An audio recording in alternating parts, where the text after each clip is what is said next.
I'd like to greet everybody, no matter what your nationality is, with the universal greetings of peace and the blessing of God be upon you. It don't make no difference what your religion is, Muslim, Christian, Jew. I greet all of y'all. Today is July the 9th, 2016, Saturday. The time being about 10:45 p.m. Central Time or Charleston, Missouri time. First, I'd like to say me and my household, we send our prayers to all these young men that's recently shot and killed by police officers unjustifiably. We also send out our prayers to the families of the 5 police that just lost their lives in Dallas, Texas. We send out our prayers to all the families of police officers, law enforcement, and civilians who have unjustly lost their lives. Now, these cameras, they don't lie. What's going on today is, it seems like it's an epidemic that black and people of color is being murdered by law enforcement. It seems like just about every day. And it's being put on camera. Little kids, grown men, people that's pinned down, people that's trying to hand their permit to show that they got a license to carry. They're getting gunned down. And you see, when people in this world study see a group of people being targeted, somebody out of that group that's being targeted, they're going to react different. It's going to get innocent individuals like those innocent police officers who were shot and killed in Dallas.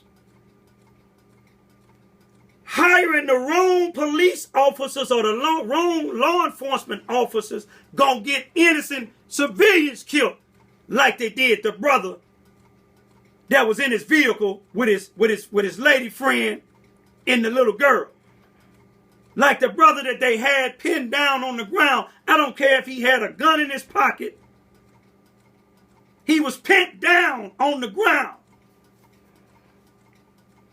The brother waited too much to do anything to be a danger and a threat to these officers. This caught him on camera. It caught him on camera in Baltimore, dragging that boy, dragging that young brother. But everybody getting acquitted. It go all the way back to Rodney King. It goes back farther than that. But Rodney King, it was video. Them beating him. What happened? You see, you get a selective people. If they get indicted, when you ain't a person of color, when you get indicted, you still got a 99.9% of chance of winning because your jury ain't going to convict you. They don't care.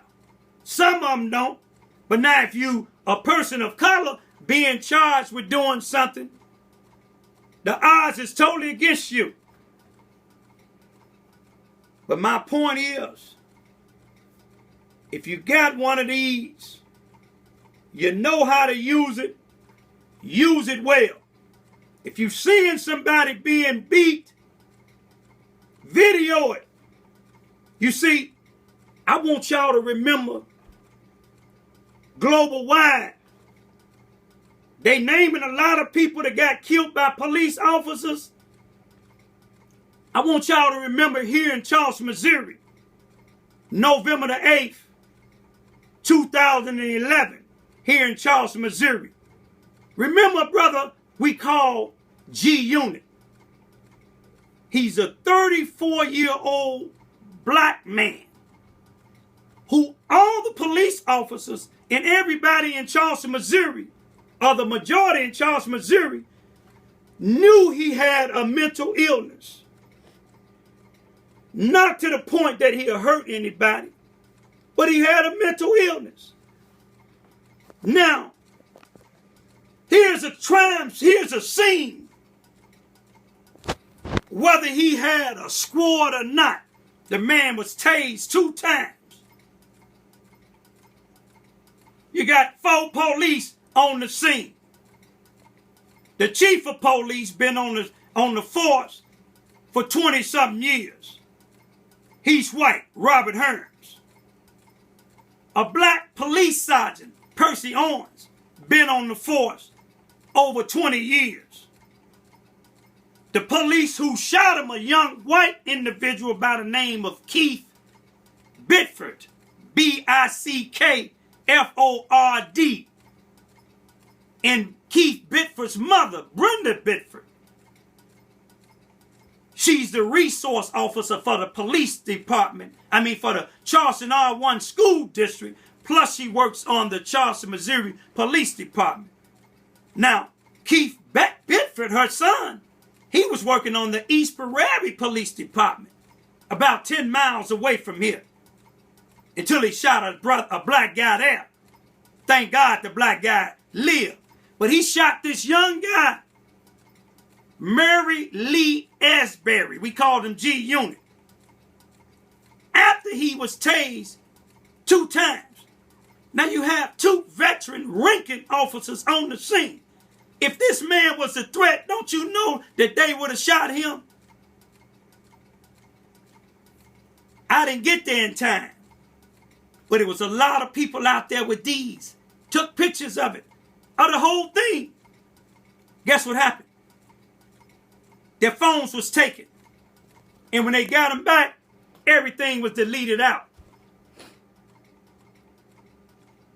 They don't know their rights.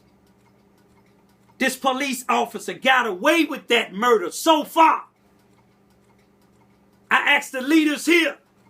NAACP president been here for 21 years. I've been here for 20.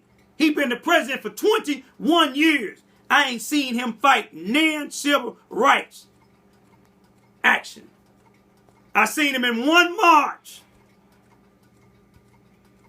in the 20 years I've been down here.